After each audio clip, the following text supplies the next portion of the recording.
Dans l'écrin prestigieux du Rolex Monte Carlo Masters 1000, la famille princière de Monaco a illuminé la finale de sa présence distinguée ce dimanche 14 avril.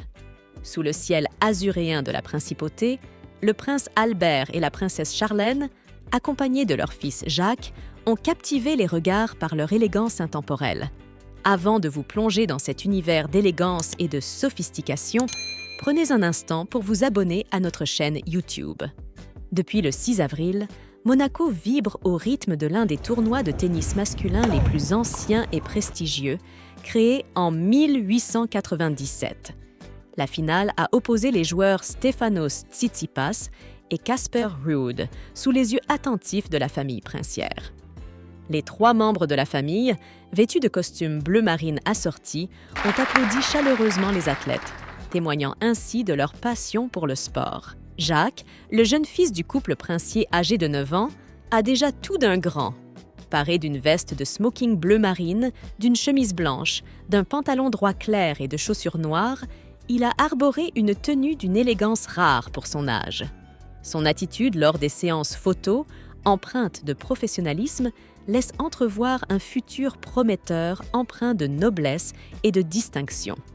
En plus de Jacques, la famille princière était accompagnée des enfants de Caroline et de Stéphanie de Monaco, ainsi que de Mélanie-Antoinette de Massy, cousine du prince Albert et présidente de la Fédération monégasque de tennis.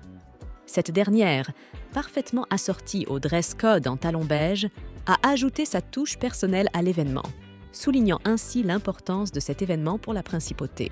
Dans les tribunes, l'atmosphère était empreinte de gestes tendres et de complicité. Les neveux et nièces du prince Albert étaient présents, échangeant des regards complices et des gestes affectueux. Béatrice Borromeo a échangé un baiser avec son époux, Pierre Casiraghi, tandis que la princesse Alexandra de Hanovre était très attentive au match, accompagnée de son compagnon, Ben Sylvester Strautmann.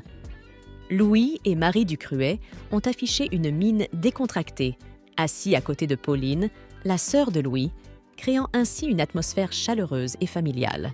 En conclusion, la présence de la famille princière de Monaco au Rolex Monte Carlo Masters a été un véritable spectacle de grâce et d'élégance. La princesse Charline, en particulier, a captivé les cœurs par sa prestance et son charisme. Cette journée restera gravée dans les mémoires comme un moment d'élégance et de sophistication, digne des plus grandes traditions de la principauté. Si vous avez apprécié cet article et souhaitez suivre de près l'actualité de la famille princière de Monaco et d'autres événements prestigieux, n'hésitez pas à vous abonner à notre chaîne YouTube.